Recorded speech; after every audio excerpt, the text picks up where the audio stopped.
Esse aqui é o Teatro de Delfos. Ele é o de Epidauro, 17 mil pessoas. Esse é bem menor, são 6 mil pessoas que cabem aqui. Mas olha só, aqui não tem só a encosta da montanha, é uma grande montanha. Isso aqui é a montanha do Parnaso, né? Do Parnaso. Você está aqui no alto, aqui a resolução da foto é ruim, mas você está nesse patamar do teatro, um patamar mais acima aqui, você tem o estádio para as competições atléticas que a gente falou na segunda-feira. Mas num patamar mais abaixo, ali é que não está dando para ver direito. Eu vou apontar. Aqui, ó. Tá? E está um pouco mais abaixo, retangular, foi o que sobrou das ruínas do templo de Apolo. O oráculo de Apolo era lá. Édipo, quando vai consultar o oráculo de Apolo, ele veio ali, né? E isso é impressionante também, né? Você imaginar assistir a peça nesse ambiente já religioso, né? Por si, e nessa paisagem espetacular, né? Tem um outro teatro que também fica no alto de uma montanha, que só por isso eu também trouxe a foto dele aqui, que é o de Pérgamo. Olha isso. Não, juro, se você faz um teatro desse hoje, você vai... É o fracasso total, né, do ponto de vista da acústica. Como assim? Isso aí não vai dar certo, eu juro.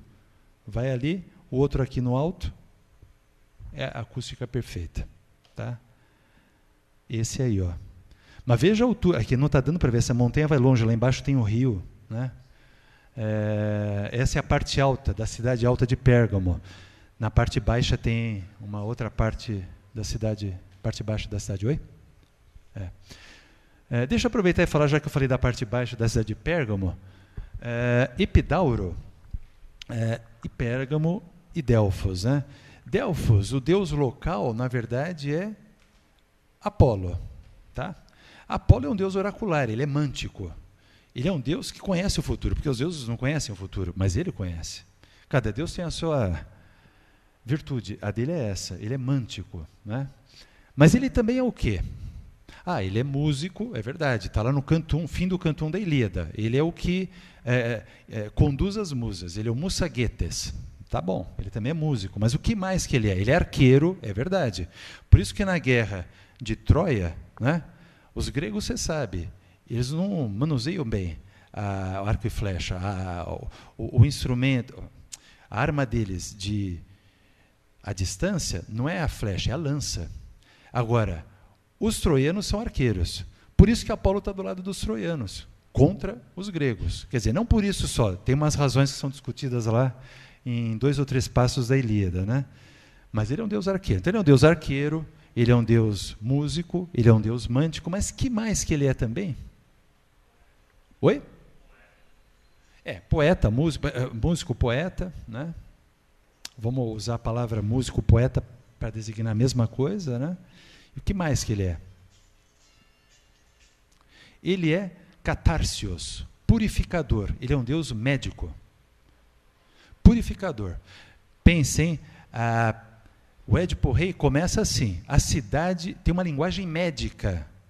Aqui e ali, no Édipo Rei de Sófocles. Você sabe que Sófocles, aliás, antes de começar a compor, que ele começou já numa idade um pouco avançada, ele era sacerdote de Asclépio, que é o sujeito que apadrinha a medicina, né? Então tem uma linguagem médica que, se você vai aos textos do Corpus Hipocrático, que chegaram até nós, que são vários, né, você percebe. E o próprio Édipo, né, no fim da peça, ele se diz um miasma, uma mácula que contamina, que contagia a cidade. Então, e toda a coisa foi desvelada, essa mácula foi descoberta graças a quê? A intervenção do deus Apolo. O deus Apolo curou a cidade da sua doença. Ela estava doente. E ele apontou a origem da doença, que era Édipo. E essa mácula foi agora extirpada para que a cidade recupere a sua saúde. Tem toda uma linguagem médica, né? Tá lá na peça do Édipo Rei. Então, você vê, lá em Delfos, o teatro celebra um deus que também é médico. Epidauro, eu falei de Asclépio, né, que é o padroeiro, é o padrinho da medicina, filho de Apolo, não por acaso. Epidauro, o teatro é consagrado a Asclépio. medicina de novo. E aqui, em Pérgamo, né, você tem aqui a parte alta da cidade. Mas no pé da cidade você tem a parte baixa, que até hoje tem umas ruínas que estão mais ou menos bem conservadas lá, de um famoso, na época, muito famoso, circuito médico. Médico. Gente, tem uma estranha proximidade de medicina e teatro, tá? A gente não vai se estender nisso, mas assim, é um circuito. Tem uma primeira etapa do circuito que consistia do seguinte: o paciente, eram 4 etapas, né? O paciente deitava ali numa um retângulo ali que era preenchido com lama, e era um banho de lama, tá? Coisa que hoje até se faz, né? Para cutis, não é isso? Tem uma outra etapa depois disso que era a seguinte: o paciente dormia num lugar específico, e daí no dia seguinte ele acordava, sabe o que ele fazia? Relatava o sonho dele para o médico, que interpretava o sonho. Gente, interpretação de sonho. Você sabe que os médicos gregos, eles tinham um manual de interpretação de sonho, é o oneirocrítico. Um desses chegou até nós, de Artemidoro. Artemidoro, o neurocrítico. Livro da biblioteca de um cara chamado Freud. Desculpa, tá? Então é um manual, é uma lista de imagens oníricas. Então, por exemplo, é uma lista assim, e ele vai rolando as imagens, e de cada imagem ele dá a interpretação. E o médico, quando o paciente relata ele o sonho, ele analisa as imagens e vai ao manual. Então ele sonhou com tal coisa, que quer dizer isso, tal outra coisa, que quer dizer isso, e assim por diante. Então, o que é, por exemplo, sonhar com uma cabeça, sonhar com uma mão, sonhar com um pé? Com cabeça significa isso, com a mão isso. O que significa sonhar com a decapitação? Sonhar com cortar uma mão. Agora cortar uma cabeça, uma mão significa tal coisa. Está nesse manual de Artemidoro, sonhos eróticos. Um deles, sonhar que teve relações amorosas com a mãe. Está lá. O que significa? A mãe, no sonho, significa a sua terra natal, a sua pátria.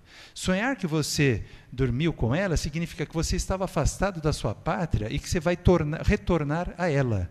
Gente, é isso que é a peça do Édipo Rei. Porque ele, desde que nasceu, ele foi criado numa outra cidade como se ele fosse filho dos reis de Corinto. Ele não sabia que ele era tebano.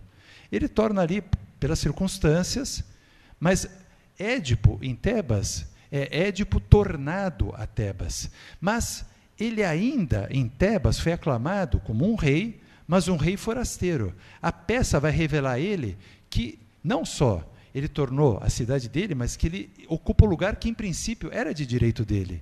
Então, é o verdadeiro retorno de Édipo a Tebas. Ele já tinha tornado porque ele já estava em Tebas, mas agora ele vai tornar, digamos, oficialmente. Então, realmente, eu que era o filho de Laio, e era eu mesmo que devia, desde sempre, ter ocupado esse lugar que eu ocupa agora. Então, oficialmente, ele se reconhece como o herdeiro legítimo. Então, esse é o verdadeiro retorno, né? Então, nesse sentido, e aí você tem toda uma sequência, uma outra terceira etapa do circuito, que é um túnel, né? E no alto do túnel tem orifícios. E o paciente ele corria aquele túnel, meio obscuro, e os médicos eles ficavam ali nos orifícios gritando palavras, atirando animais, assim, serpente, coisas para assustar o paciente. Tratamento de choque, gente. E a última etapa, então, aí que eu queria chegar, o que era? Está lá, na parte baixa aí de Pérgamo, um pequeno teatro. Um pequeno teatro. O que o paciente fazia? Ia ali assistir a peça? Quase. Ele ia representar. E eram os médicos que assistiam. Gente, é quase que o psicodrama, sabe assim? Então essas coisas são bem antigas, como você pode ver, né?